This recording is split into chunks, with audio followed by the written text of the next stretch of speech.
don't think I need it. But can everybody hear me? Is that okay? I don't think I think it's better for the stuff. Yeah. Okay. It's a little weird. So yes, Professor Chavez Daza said we're doing a sort of informal kind of conversation around my research and my findings. So I'll just give you sort of a little background on what it is that informs that research and what I did while conducting my research. So these are some of my guiding questions, right? I was really interested in sort of understanding how is it that Black Mexicans from the Costa Chica region, right, adjust their understanding of Blackness as they travel outside of their hometowns, right? I was really interested in the relationship basically between migration and identity formation and how people think about race and issues related to race as people leave their hometowns.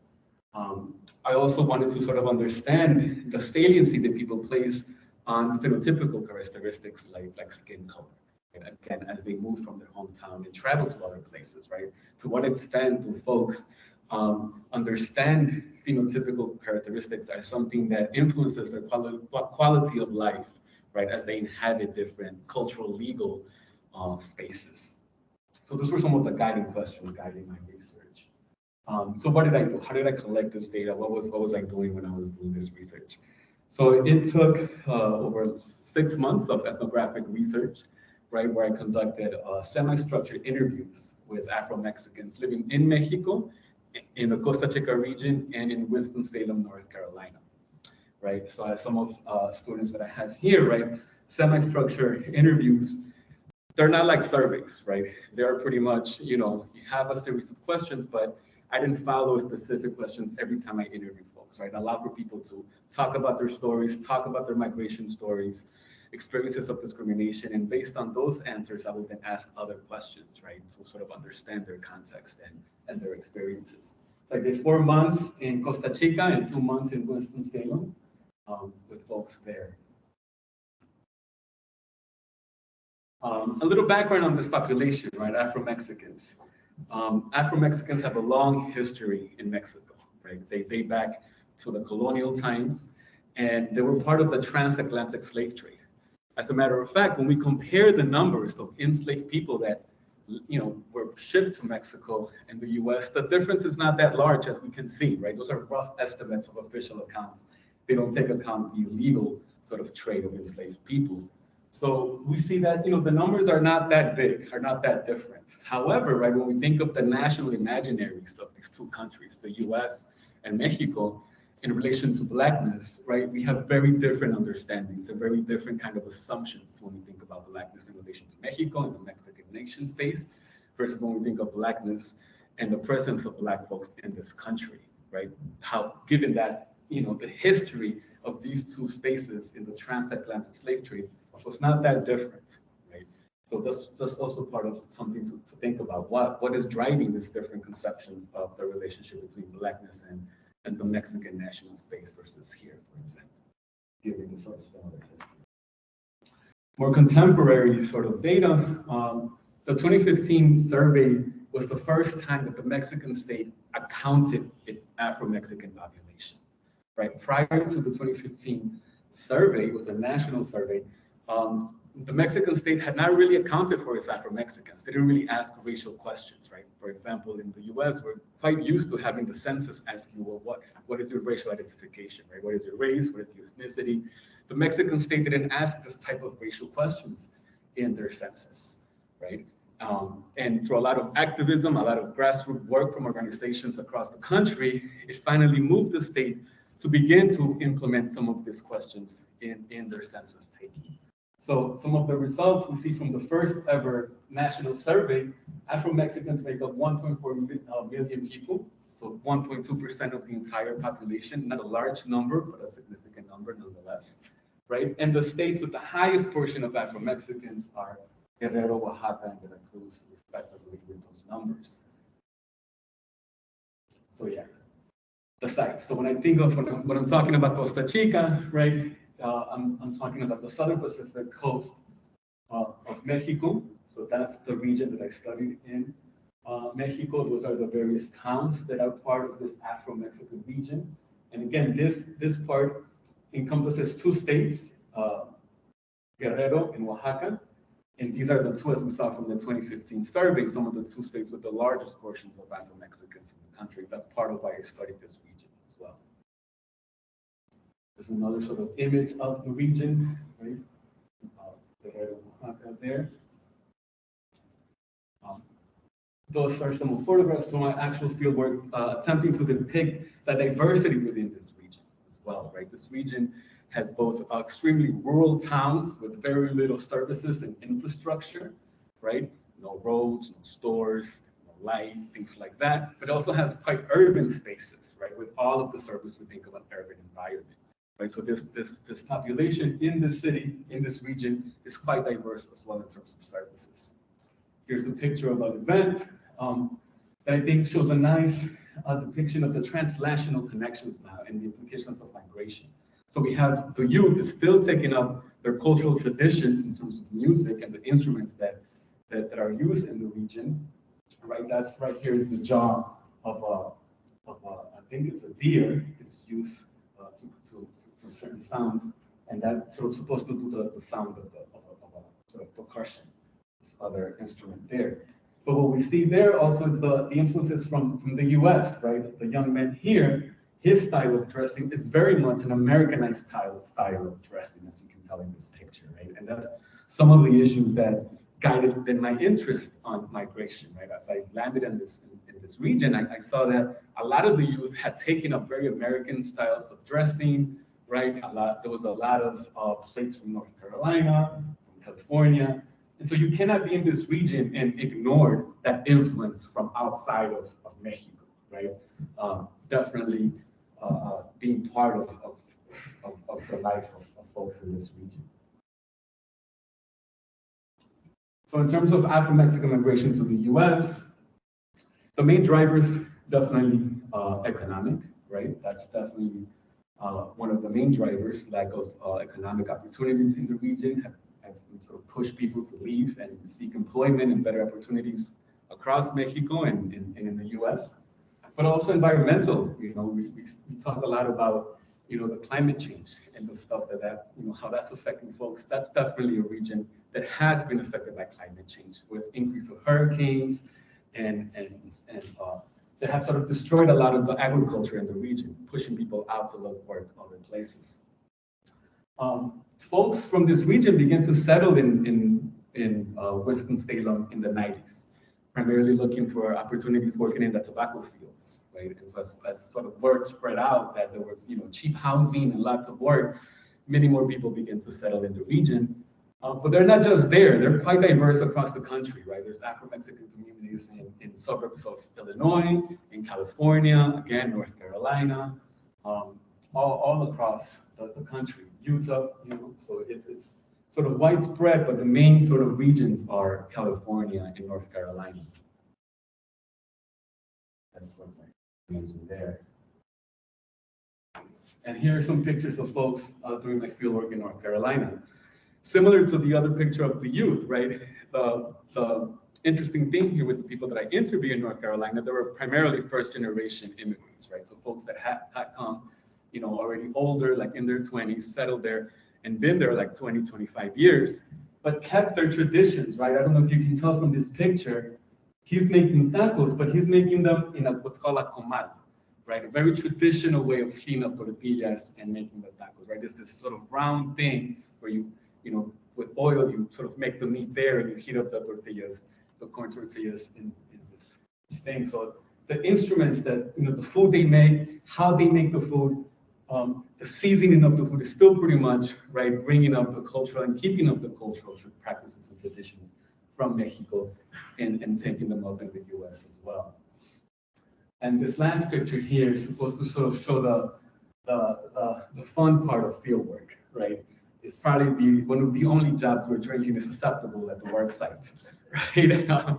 So here I am with some of my informants in one of the parties, and this is another part of doing ethnographic fieldwork, right? Qualitative research is that a lot of the stuff that, where people truly talk about, how they see, their experiences, how they understand race, experiences of discrimination, a lot of times happens informally, right? Happens when you are having just a taco or dinner or beer over just, informal conversations, right? And you're not just asking them questions for an interview, right? So part of like the really rich part of ethnography happens here, right? Not when you have your, whole questionnaire and you're asking the people the questions, right? The richness, right, of the material really happens in this more informal sites, and that's what I wanted to portray here in terms of when we think of research and sort of qualitative methods.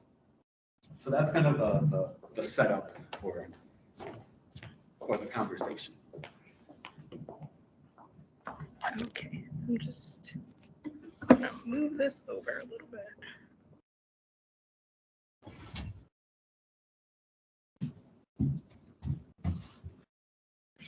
Thank you. So I have come up with a couple of questions, but if anything comes up for the audience, we want to structure this as a conversation. So please I encourage you all to raise your hand and we can continue talking about this. So thank you so much for that introduction. And really, how we thought about this event was to kind of provide the students and other folks in the community a way to see how Dr. Rincon's research, how it came about. And so the first question is, tell us how you chose to study this population, Afro-Mexicans, and why did you choose the methods that you did? What informed those decisions? So we just got a little bit of a sense of what that looks like, but what was that journey like? All right. It was a long journey, and in a way, I really didn't choose the topic. The topic chose me, right? I knew that I wanted to work on issues of identity in relation to Mexico and the U.S., primarily informed by my own experience as an immigrant in this country, right? And the sort of issues I faced with questions of belonging, right? Questions of identity, of discrimination, of legal status, right? My own sort of personal story is one where my grandparents came during the Bracero program, right? The guest working program of the 40s and 50s. So my grandfather comes, but my mother returns to Mexico, though she was born here, and I was born over there, but I was born a U.S. citizen born abroad. That's sort of like my legal status when I came, right? So even though I had legal status to be here, right, I still didn't speak the language. I still really didn't feel like I fully belonged as an American in this space. And that was definitely a guiding force in the questions I was asking about, okay, what do I want to look into more?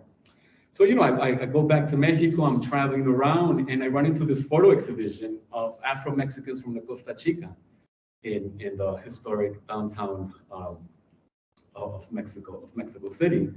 And I noticed that this photograph is sort of framed under the idea of making the invisible visible, right? And I remember and I recall reading, about this population in one of my graduate courses, but I really didn't know much about the Afro-descendant population, right? Except one article I've read, and then this photo exhibition that framed this as, again, right, this idea of invisibility in terms of this population in Mexico. So, I decided, well, let me go to the towns where this photo exhibition is from. So I visited the region, and as I said, the first thing I noticed there was that folks were very proud of being Black, right?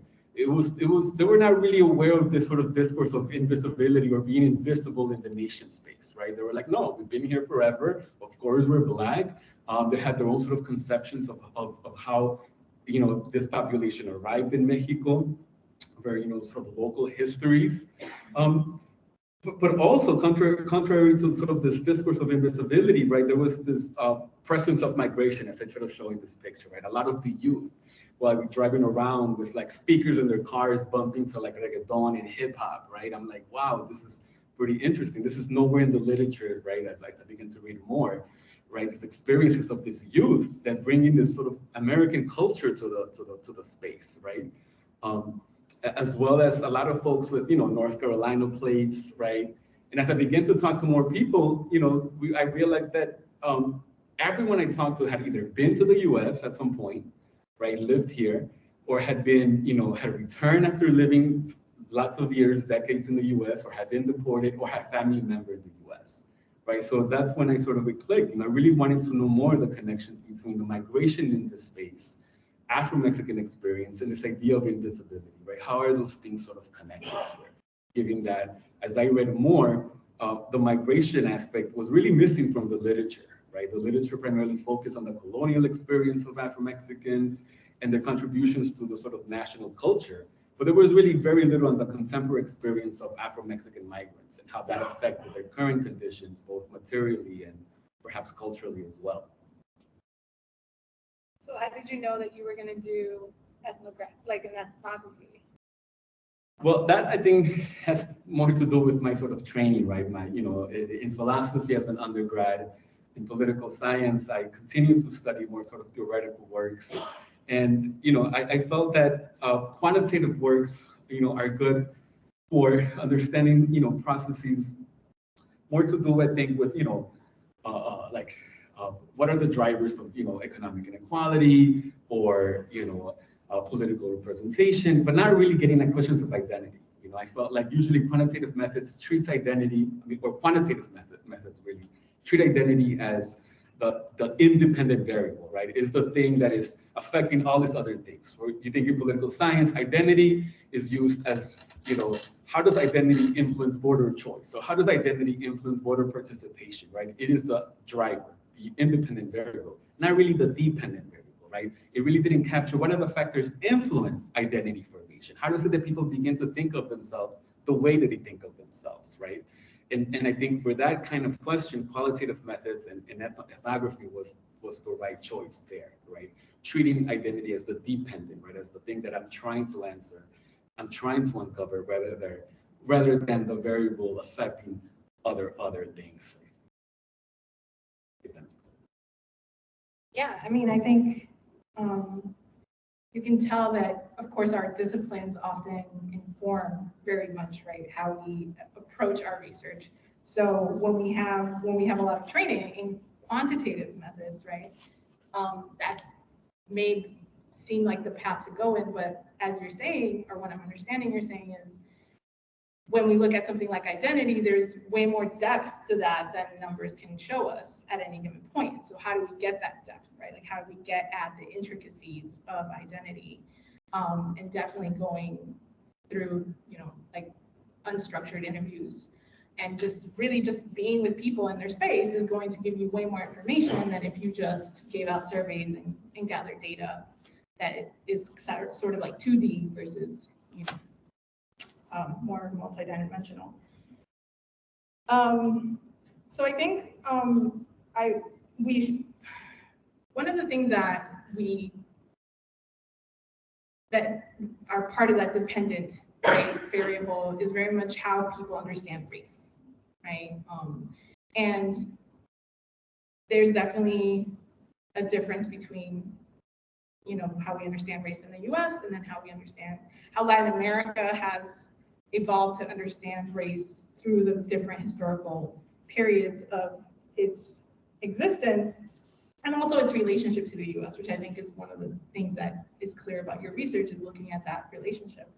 But how did you approach in your research race? How do you think about it? What literature did you begin with? And then what did it say about Mexico? And then how does that compare to how we understand it here in the US? Oh, you got the tough questions, yeah. Traditionally, scholars, when you think of race in Latin America, and Mexico specifically, they sort of approach it to the idea of mestizaje, right? Where race, it's not really a core aspect of people's life because essentially, most Latin American nations, again, Mexico in particular, were guided by this idea of racial mixing, where essentially the populations, all began basically developed into this homogeneous, racially mixed nations, right? Where racial identity was really on the background, took the back seat, right? And so, that's also the official account from Mexican sort of, nationalist, ideology, right? That the true Mexican is this mestizo primarily based on the mixing between the indigenous and the Spaniard, right? And so that was the sort of the framework used to understand racial thinking in Latin America, right? That the core here is the idea of racial mixing, where people's racial identity is not really central because everybody's just mixed, right? So to talk about what is your race, it's really secondary, right? Because we are all just mixed individuals in this nation state. That's really different than how we thought about race here, right? Race in this country is still, I think, pretty much dominated by the idea of the hypodescendant rule, right, or the so-called one-drop rule, where any person considered to have one drop of black blood or something like that, African blood, is considered black in this country, right? And so this idea, puts the U.S. in this kind of biracial system anchored in the dichotomy of black-white, right, where everyone has a racial identity and usually falls either in the black or white racial category. Right? Now that's definitely changing. We see some of those changes again in the census here, including allowing people to sort of identify with more than one race, and I think the trends show that more people are identifying as biracial rather than following this sort of black-white dichotomy. But I think that is still very much a part of the dominant framework of understanding race in this country, and then race being a sort of important tool in sort of organizing society in this country, right? So again, traditionally thinking of Mexico, that has not been the case, right? Race has not been the sort of organizing tool of society. Folks do not really see themselves in sort of racial, categories traditionally. And I say traditionally because that has also changed. So in my view, Mexico since the 1980s has been moving more towards a US model, actually, right?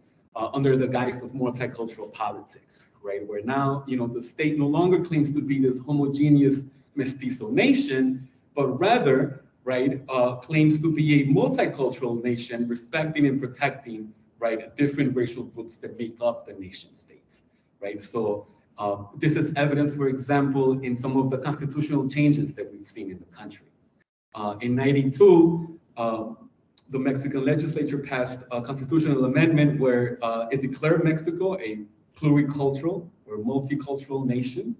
And then in 2019, it recognized Mexicans as a racial minority in the Constitution, right? So Mexico is not only a pluricultural nation, but it's made up of different racial groups, right, with very different histories and experiences.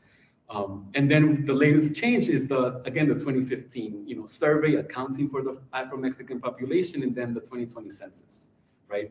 So I see this as a trend where Mexico is moving away from the nationalist mestizaje ideology, where everybody's the same and everybody's just racially mixed, and so there's no point to talk about race, to a more US-based model where it's important to talk about race. People begin to identify with a racial category and a racial ancestry, and begin to sort of talk about how is that affecting their quality of life in Mexico, right? So the state is accounting for racial minorities in the same or racial groups in a very similar way that the U.S.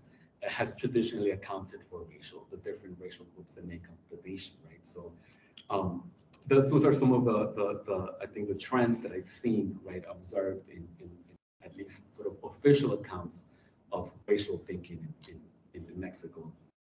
And I think, interestingly enough as well, the U.S. is kind of moving to a more Latin American model. Again, the trends that we've noticed by, since 2000, allowing people to choose more than one racial category in the census, and the number of biracial people or people that choose more than one race is actually increasing a lot in this country. So there's talk among scholars that perhaps there has been a Latin Americanization of racial thinking in this country, where, we are moving away from the black-white dichotomy and thinking perhaps of three different categories, right? Perhaps the black, some kind of middle biracial, in space, and then perhaps this collective black, right? So I think there are also trends that have pushed perhaps the U.S. to a more sort of Latin American model, and Mexico definitely moving to a more U.S. model. I mean, I think that what's interesting about that is that there's something deeply flawed, right, with the mestizaje model, or the idea of racial mixing. Partly because the ideology behind it is that it's a national ideology, right? And so what it's trying to do is create an umbrella of a racial category that serves as an umbrella to sort of erase some of the specific histories of those communities and create a unified history under a nationalist idea. At least in Latin America, that is definitely part of the history of that. And so, in looking at these trends of identifying or, opening up the space to identify as mixed race or multiracial, I think we have to think about, you know, critically, what is it that we are trying to say when we say that there are all this mixing is happening, right? Is it that we're trying to dilute some of the conflict that happens, right? Like some of the difficult conversations that happen when we talk about race, especially if we're looking at this trend, you know, in the US, but also in Latin America, because I think part of the reason why, you know, the Afro-Latin American movement at this point has gotten some steam is because mestizaje was a very anti-Black socio-political idea, right? It was trying to erase that community, and it was trying to highlight more so the mixing between colonial powers, whether it was Spanish or Portuguese, and trying to diminish, right, the existence of the African population that had been, you know, forcibly brought over, to sort of, you know, also move away during the independence movements, to move away from that violence and from that kind of the history of that violence in those spaces, and sort of clean up the image. So I think that, you know, I would like to hear now, right, what did you find from your interviews, right? And how do your interviews and your conversations with this community of Afro-Mexicans, this very transnational community of Afro-Mexicans, are understanding race, right? Like, what are their experiences, right? Does race function for them in the same ways? Are they, you know, do they embrace with mestizaje in Mexico? You know, are they Black in the US? Like, what does that mean for them? So if you can give us a little sense of what you found. Yeah, thank you. You know, before that, I think you're completely right? That when we, you know, we have to be critical or at least cautious to celebrate mixing as the sort of like great opening in the US, moving away from this Black-white dichotomy system, right? Because we have to ask, well, what is it that mixing forecloses, right? What is it that it opens up for, and what is it that it forecloses? And as you mentioned, right, in Latin America, racial mixing foreclosed the contributions of Afro-Latinos and indigenous people, right? And centered, you know, the sort of pride and ideas of development on the idea of, and the image of a mestizo who was neither indigenous nor Black, right? So therefore it foreclosed those contributions, it foreclosed spaces to identify with those histories and that ancestry and those cultural practices, right? And it forced people to assimilate to a very top-down image of the nation, right? And it was essentially, right, an image that was a Europeanized image of the nation, right? A mestizo essentially what was a light-skinned, you know, mestizo. But I think it's also important to recognize the history that part of that ideology was also in relation to the US, right? As Latin American, you know, attempted to sort of assert itself in its independence, right? It sought to provide something different than what the US was providing at the time, which was again a very sort of racist system, right? Based on this Black-white dichotomy where, you know, to be white was sort of to be superior, right? And so to claim a racial mixed ideology was to say, well, you know, we're not concerned with all this racial and racism that's happening up north.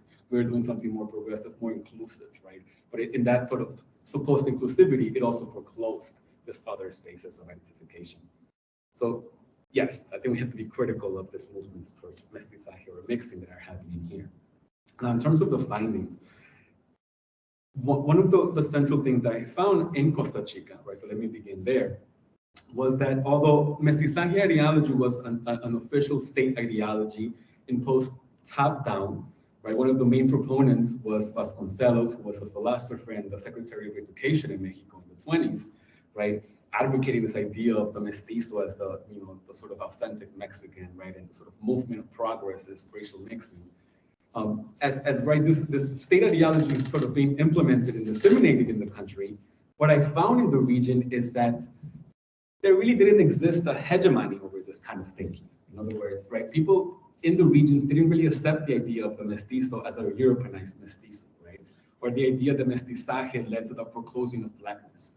So one of the sort of most interesting findings that I observed there was that people in Costa Rica affirmed a mestizaje history or a history of mestizaje, but different from the one sponsored by the states, right? Mestizaje in the region was primarily based on Black Indian mixing, right? On the African enslaved folks that brought to the region that mixed with the local indigenous population there, right? So the sort of grassroots kind of mestizaje thinking that developed was completely different from the state. It was an inclusive thinking that sort of celebrated both the indigenous traditions and the Black traditions in the region, right? So folks that are very much, when you ask them, okay, so, what do you think about race, or what is sort of your racial identification? Well, they tell you, well, I'm Black. And when you ask, okay, so what is, can you talk a little bit about your sort of, personal, background and ancestry? Well, really, I'm mixed. I have an indigenous grandmother and I have a, Black grandfather. And they will know both, right? They can speak, local indigenous languages, and again, take out cultural practices that were brought and have been there since, the years of the times of slavery.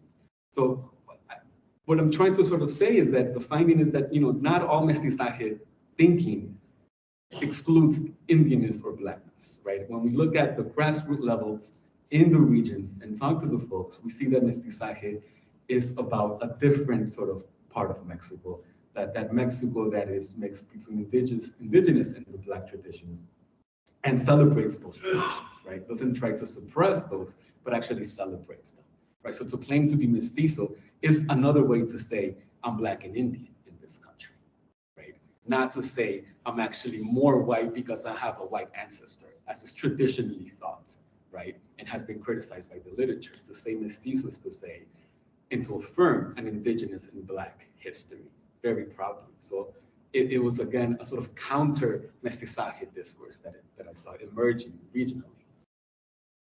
If that makes sense. Okay, so then in terms of another finding that I think was also very interesting, right, was that as folks then begin to migrate nationally, what happens there is they encounter what I think of, borrowing from the African American tradition here, is the experience of double consciousness from W. E. Du Bois, right? Any of you who have read him. Where what we see is, as folks, again, leave their region, where mestizaje means the celebration of Blackness and Indianness, and travel, for example, to Mexico City, what they experience there is a lot of anti-Black discrimination, right? They experience that official mestizaje ideology that excludes Blackness, right? And how do they experience this? Well, a lot of police harassment. A lot of the accounts from the interviews were about being in Mexico City and being harassed by police, right? Being stopped and told, no, you're not Mexican. You got to be from Central America or the Caribbean. You must be Cuban, and you're here undocumented. And as folks will show their documents, right, their ID cards, they will be subjected to really degrading experiences, like, oh, well, you have to sing the national anthem and provide political history of the states and the regions and the hometowns, right? Some even face deportation, right? The immigration officials will stop them and take them and detain them for a while until somebody will call and basically confirm, no, hold on, that is, my son, my brother, so-and-so, he's Mexican, he's from here are his documents or her documents, and then they will let them go, right? So what happens as folks then leave the region and encounter this other mestizaje ideology, what they see is basically a view that puts Mexicanness and Blackness as mutually exclusive, right? And that, in my view, is what leads to this double consciousness, right? This idea that, well, how I see myself in the region is different how other folks see me, and I have to now negotiate that, right?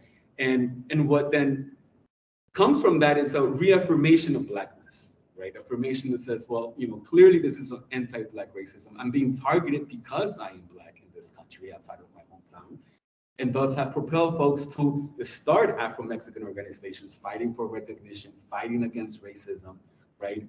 Taking a very, again, pro-Black reaffirmation of their Black identity as they experience this anti-Black discrimination in other parts of Mexico. Again, not their hometown, but in other parts. So that was the sort of, I think, second big finding, right? How the reaffirmation of Blackness happens as they face anti-Black racism outside of their hometowns, right? And double consciousness sort of emerges to negotiate that experience. The US was totally different, right? when I went to North Carolina, the main finding there was folks not really thinking of their Blackness as something really salient, right? So when I asked that question, well, how do you understand the saliency of your phenotype shaping your quality of life? A lot of my respondents, the majority of my respondents answer that basically as not very silent, right? When I ask them, well, how does being Black affect you in this country? Well, they will say, not at all. Actually, it was a benefit. And that was a really surprising finding. How was it a benefit? Well, they would say, here, we're Mexican and we're undocumented.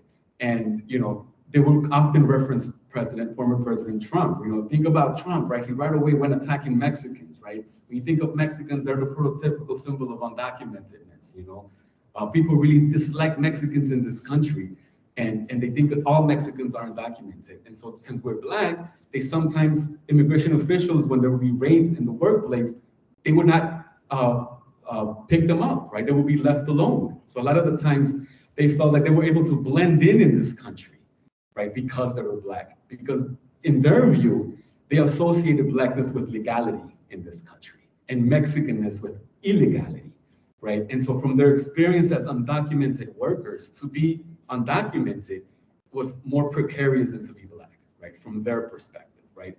Facing issues of family separation, deportation, exploitation in the workplace. So a lot of folks, right, will talk about how because they didn't have papers, they will be exploited in their workspace, right? They will get paid less. They will be made to do harsher jobs, right, that other folks wouldn't made to do, right? White Americans or Black Americans. And so for them, they developed sort of three-tier system, right, where at the top were whites, in the middle were African Americans, and at the bottom was the undocumented Mexican or Latino, right? Because of that precarity of illegality and Mexicanness, right? So those were the two factors that proved to be more salient, influencing their quality of life for them, right? To be undocumented and to be Mexican, to them, yielded more attacks and more harassment, right? More discrimination than to be Black, because at least Black was in their view, meant you're legal, meant you belong in this country, right? Thinking from a very, I think, legalist perspective, I think. So that was the third surprising finding in the US, right? That in the sense, how I understand it is through this idea of racial ambivalence, right? Where there's this kind of simultaneous movement toward and away from Blackness, right? Toward because they, according to the literature, they didn't incorporate themselves in this country by claiming whiteness and degrading Blackness, right? So that's usually the story in sociology, is that most immigrants come to this country, and what they quickly learn is if you want to move up, you have to put down Blackness and like celebrate whiteness as much as you can as a way to move up in this country.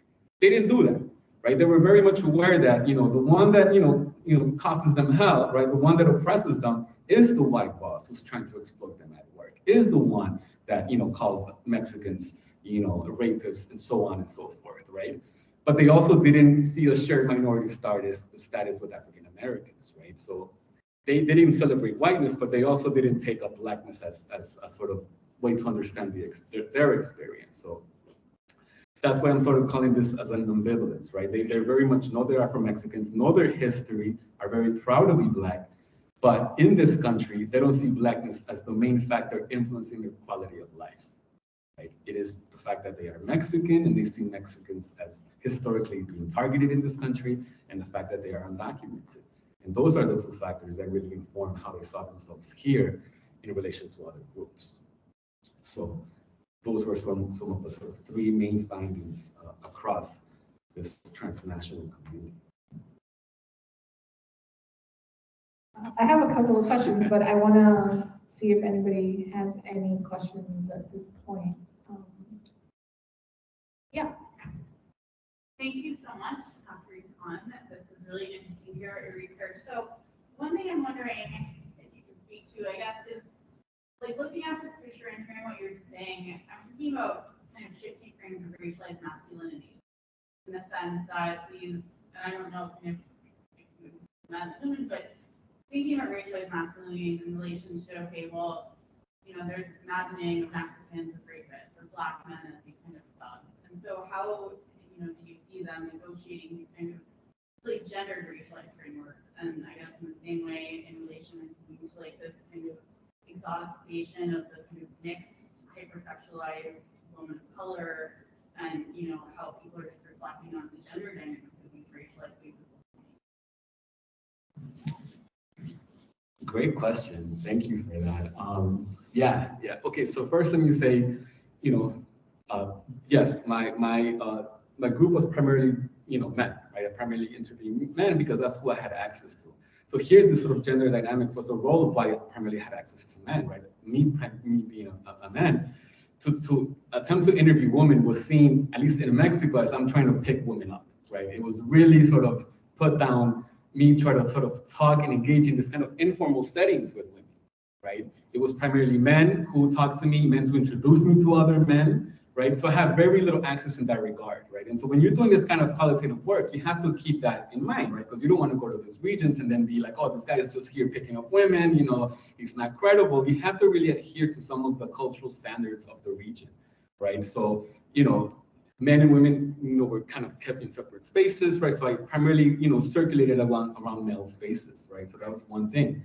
However, I did notice that in Mexico, in the region, right, part of what the local government is doing to sort of advertise this newfound celebration of Blackness is to rely on these over-sexualized images of Black women, right? So you will often see, right, advertising of, oh, come visit the Costa Chica, and it will be a picture of the beach and a Black woman in a bikini there, right? So definitely relying on that kind of sexualization of the woman. It was not the Black man that was there, right? But in the local culture, in the local songs, for example, the corridos, which is a sort of a musical genre in Mexico, very big in the Costa Chica. A lot of the corridos of the songs were about the sort of histories or experiences of men fighting the government, right? Black men fighting the government, because this region was primarily populated by interesting sort of class dynamics, right? The enslaved folks that were brought to the Costa Chica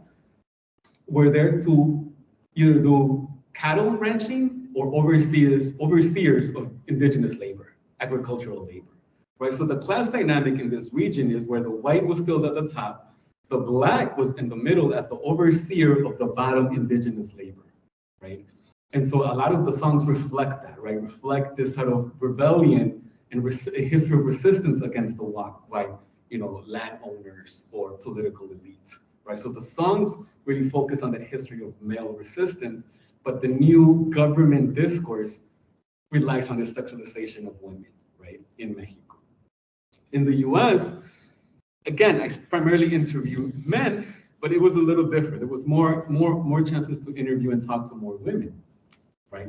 And the things that I found there were really interesting. For example, the women in the US, in North Carolina, had better relations with African Americans than the men did, right? And part of this was because there was a sort of, they were seen as attractive to African American men, right? So they had better relations with the men, but not so much with the women, right? There was sort of tensions in workspaces where it will be the woman who would be, who would tell them, oh, you come here to steal our jobs, or you come here, to again, take our men or something like that. So women reported this kind of tensions with women, but better relationships with men. Men in North Carolina reported more tensions with other men in terms of work relations, right? Where again, it was, they saw the other men, whether white or Black, as benefiting from either their whiteness or their legality in relation to their experiences being exploited at work, right? So I think there's more there to do for future research in terms of those gender dynamics and discourses. But those were some of the things I observed. Anybody else? Thank you, Dr. Diamond Leno, because that was my question. It was on my, and I think the other question I had was in terms of the dynamics between, right, the men and work, and was there any sense that they understood the history of African Americans in North Carolina as subjugated people, right, oppressed, right, and in a very particular class status, at least, you know, in terms of where their labor meets.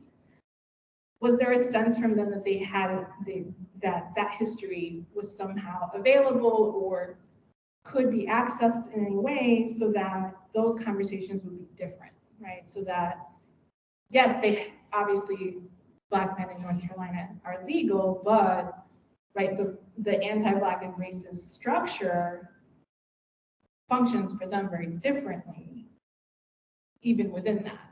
So, you know, access to jobs, education, et cetera, is different, right?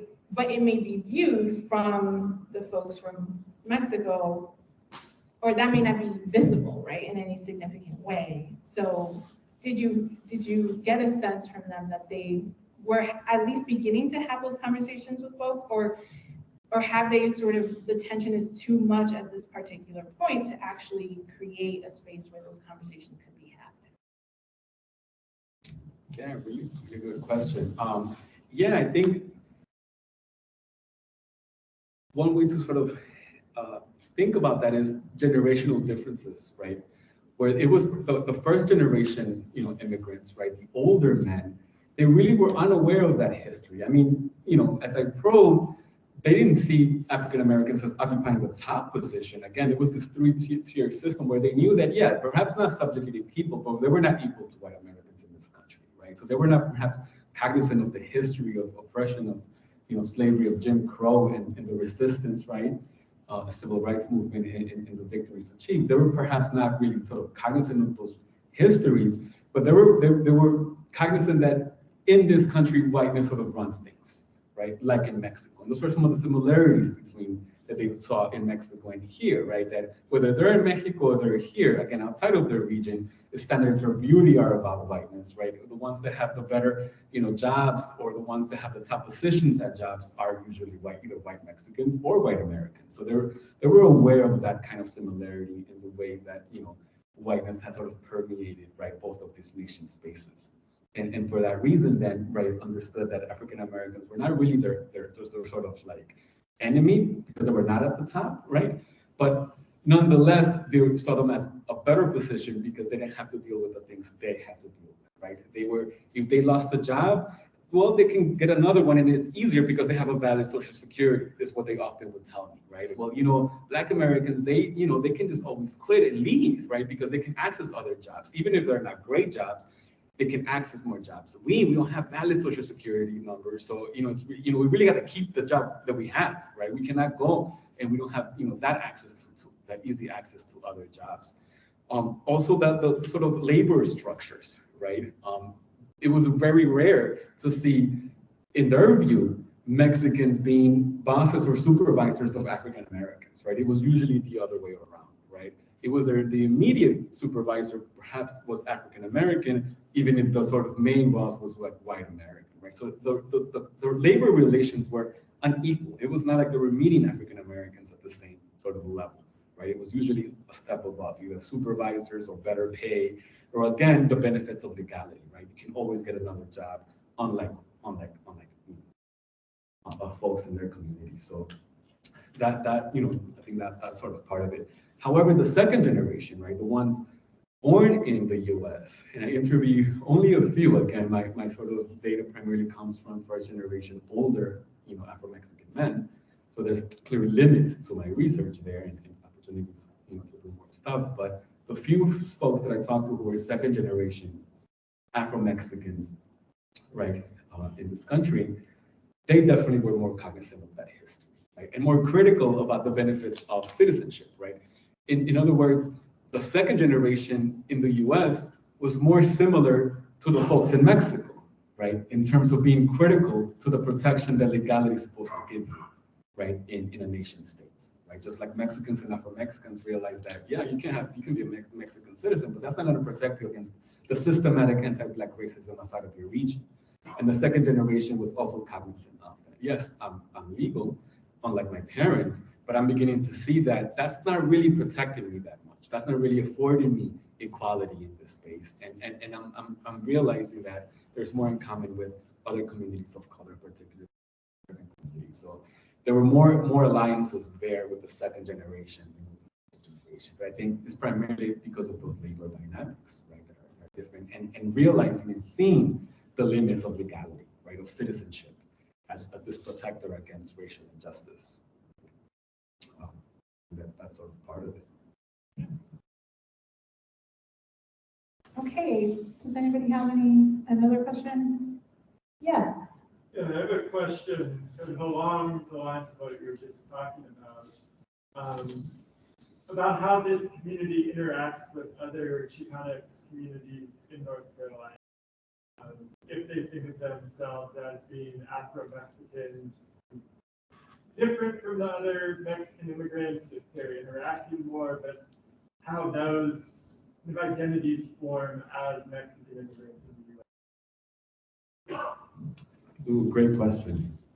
So first, they are the predominant, larger group, right? So when you go to North Carolina and you see all these Mexican restaurants, primarily, right, are folks from Costa Chica working there. So they have a clear sense that they are the majority. They know that from the immigrant Latinx population, they know that Mexicans are the majority there, right? They control a lot of the markets there, right, in terms of food and clothing and cultural stuff. But within the sort of Mexican subpopulation, they know that people from the Costa Chica are the largest group there, right? And you see that again evidenced in the kind of services or products being sort of advertised, right? Like again, food, right? A lot of the food, it was Costa Chica style sort of food, right? So they're cognizant that they're the majority there. So there's, in a sense, not that much interaction with Mexicans from other parts of the country, right? But the little interaction that there is, they are very aware that yes, we are not, Mexicans like a northern Mexican, is, right? Or we're a different sort of type of Mexican,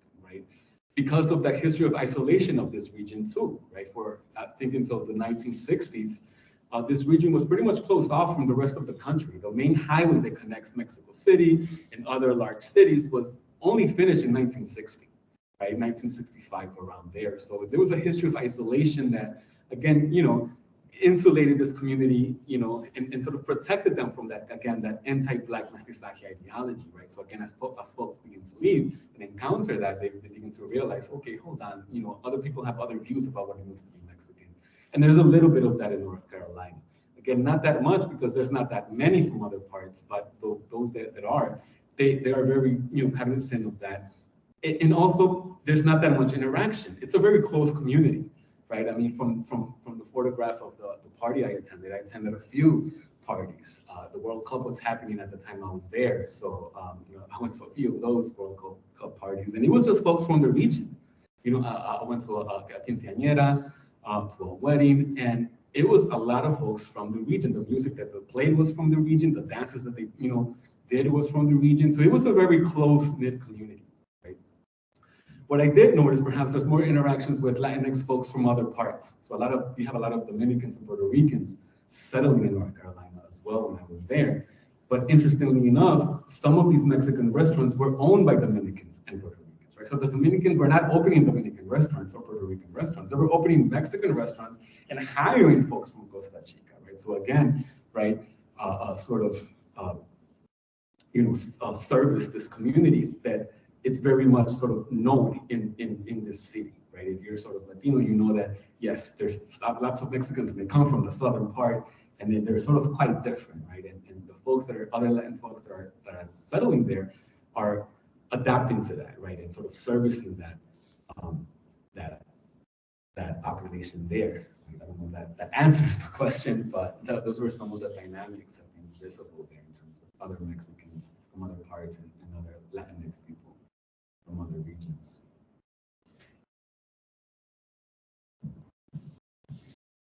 Okay. I have one last question, and then if anybody else has other questions, of course, please. But what do you hope that your research does in the world?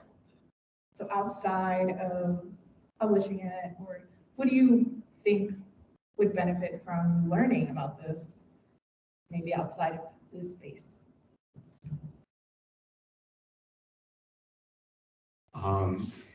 Well, I think, one perhaps, contribution for folks outside of academia is that this research really brings to light, right, the way in which racial thinking changes depending on where people live, right? And I think this is a useful or valid contribution for activists in Mexico, right, who too much, I think, have focused on what the state is doing at the national level, right? Sort of kind of, a state discourse, right, and focus on make sure they have, national, recognition in the census or in state constitutions, but not really addressing the issues that rise out of migration, right? So I think this research can really sort of aid activists in focusing on more sort of other types of initiatives, right? It's like education initiatives for employees that work for the government, for the police, right? Training, perhaps call it, I don't know, cultural awareness or cultural competency training, right? Racial competency training for government workers, right? Government, police, immigration officials that don't know this history because this history is not taught in Mexican schools, right? So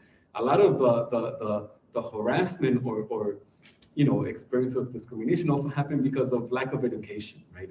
Primary schooling, secondary schooling are not teaching this history of the Afro-Mexicans in this country. And so I think part of this research, what it helps is to focus on other initiatives, again, like training, like offering, this history for the sort of public sector, right? So you can have more awareness and hopefully better relations with folks. So I think it can direct activists to that kind of work outside of, academia.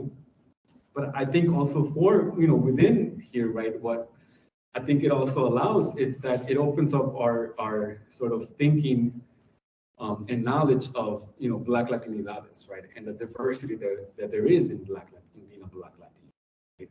That it's not the same for a Dominican to come here, right, Afro-Dominican, and experience his or her or their Blackness in this country that there is for a Mexican, right? So your national background really matters, right? And the history that Mexico and the US, right, that very complicated history, and the fact that they border each other as well, right? So that closeness, that proximity really is a factor influencing how Black Mexicans, again, understand themselves in this country. And so, I guess what I'm trying to say is that it helps us keep in mind that, Black Latinos are not all the same, and the way in which national background really influences how Black Latinidades are developing in this country, right? So to be Afro-Honduran or Afro-Dominican or Afro-Mexican are very different types of experiences, and not just because they're African origin populations, all understand Blackness the same way, or the saliency of phenotype the same way, right? So keep that diversity in mind. I think it's important for a sort of understudied population.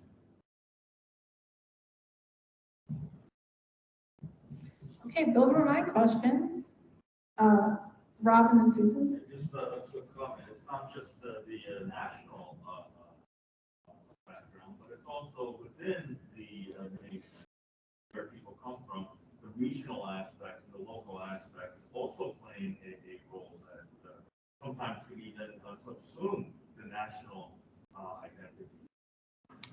Very much, right? And that's kind of what I sort of found with my first observation in Costa Chica, right? That there's those regional dynamics, right? That develop a different idea of mestizaje, completely different than the nation states, right? Top-down ideas that denied and exclude the Black. So yes, keeping those regional differences, I think it's key to understand even, immigrant populations from the same nation state in this country. So yeah, thank you for that, Rob. That's key. Yeah. Yeah, I'm kind of curious about, I love the question about what is this for? When you were working on this project, what did you, or is there anything that you had wanted to find out that you couldn't, or that you found that you had to stop because you got to finish your dissertation, right? You need to finish the project and move on. What are you interested, is there something from here that you're interested in taking to another project? What more do you want to do with this?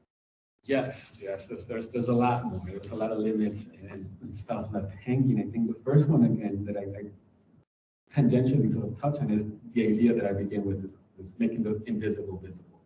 And what I began to find out is that, well, we have to question how invisible has this population really been, right, to the Mexican state, and how they understand this idea of invisibility themselves, right? At least for themselves, but I begin to realize that they don't see themselves as an invisible population, right? It is, again, upon leaving the home region and encountering what I think helps, better than invisibility, double consciousness is a more operative sort of concept to understand these experiences rather than invisibility, right? Because we have to ask, well, who are they invisible to? And they're not invisible to themselves or to other folks in the region, right? Again, the sort of groups in this region, indigenous or white, they're very much aware that there are Black Mexicans in this country, right? So who are they invisible to is the question. And I think that is really left hanging in the literature. I think I want to go more with this and problematize this idea of invisibility, because I think that concept dominates a lot of Afro-Latinx and Afro-Latin American studies, right? They've just been invisible, but nobody says, well, invisible to who? And that's unclear. So I want to do more with that and problematize this idea of invisibility. That I think, again, was not really operative to understand what was happening in this population in Mexico. Another thing, I think, has to do with, the second generation Afro-Mexicans in this country, right? That was really interesting dynamics, again, that I saw there, developing more alliances with other communities of color and really problematizing the idea of citizenship, right? They also didn't still, although, they were born here, they really didn't see themselves as American or belonging to America, right? To this idea of the United States of America. They were very much tied to their cultural traditions from Mexico, from this region. So understanding more the sort of processes that influence second generation Latinos or Latinx folks in this country, right? Specifically around issues of race and racial discrimination and anti-Blackness, right? So again, what was left hanging was, in what ways, right, or were they, not necessarily seeing themselves as part of, the American community, right? What were the issues there primarily? If we were not legal status like their parents, or perhaps, anti-Mexican sort of discrimination, what were sort of the main factors there, right? Was there more racial, was there more Blackness and phenotype than other stuff? So I think that's an area that I definitely want to look into more as well, right? Go back to North Carolina and talk to more of the younger folks, right? And understanding those differences, how are those differences, what dynamics are they creating in the families as well? One interesting quote that I've had from an African Mexican woman in North Carolina is that, or a conversation, she told me that, her daughter, right, she mainly hung out with African American women, right? This, again, the second generation. Her daughter born here primarily hung out. And she said, she told me, and I told her, we're not the same. We're not Black like they are. We're not the same.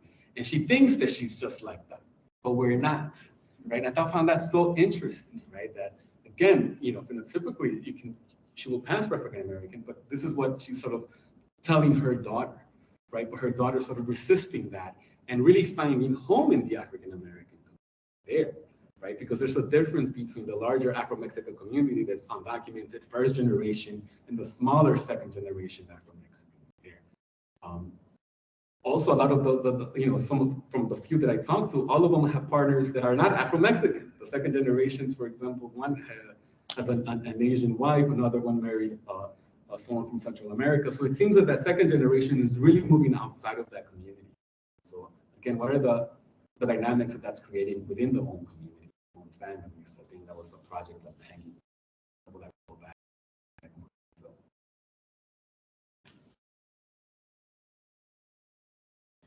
Out of curiosity, what percentage of people, second generation in the looked at, to stay within the community versus moving out? Again, for the few that I talked to, all of them really moved out. All of them really dated and worked with partners outside of the community, right? And we really, it seemed to me eager to sort of get more from their experiences in this country. So from the little research that I have for the second generation, it was the majority who really left the community. Where would they go? So, a lot of them, for example, would go, but I mean by leaving is that, they would like not be with their parents and live with, either in the downtown area, not in the neighborhoods where, most of the people that I interviewed lived in, right? Try to move on to the downtown area, try to have another experience of Winston-Salem that their parents they really didn't have, right? Talk to more people, travel more. A lot of them spoke of, visiting other states, something that their parents really also don't have access to. So that's kind of what I mean by leaving. Not necessarily that they left to other states, but they really left the neighborhood, right? A lot of really wanted to live in downtown Winston-Salem, which is, sort of trendy, right? Completely a different kind of lifestyle and services that you found in the neighborhood where most people live, right? And so that's kind of what I mean by folks, really sort of branching out outside of the community. So experience Winston-Salem in a different way, in a way that they know their parents to some extent are not, right? But they were also there in all of the events that I went to, so that's also the thing. They're not really fully out or rejecting their community either, right? Because they're very much, know the culture, know the history, and participate in all the cultural events.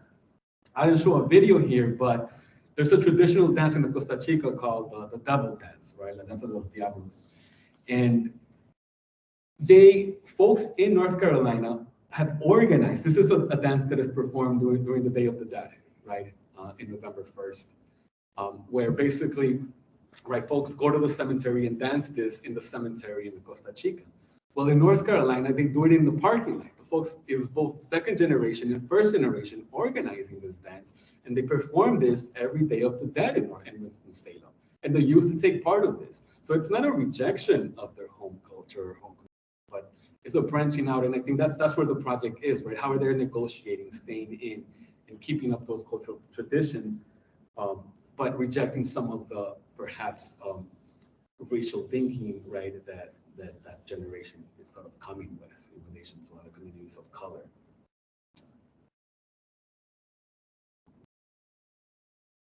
Okay, I think we're going to end there. Thank you so much. Thank We you. learned so much. Thank you all for being here, and thank you for everybody on Teams for participating. Oh, I didn't check the chat, but sorry about that. I don't see any questions, but yeah, thank you so much for coming to our second event. We hope to see you next week. Again, there is a change in the date for that event for Thursday instead of Tuesday, and I will send a updated flyer around. Yeah, have a great night. Thank you. Thank you.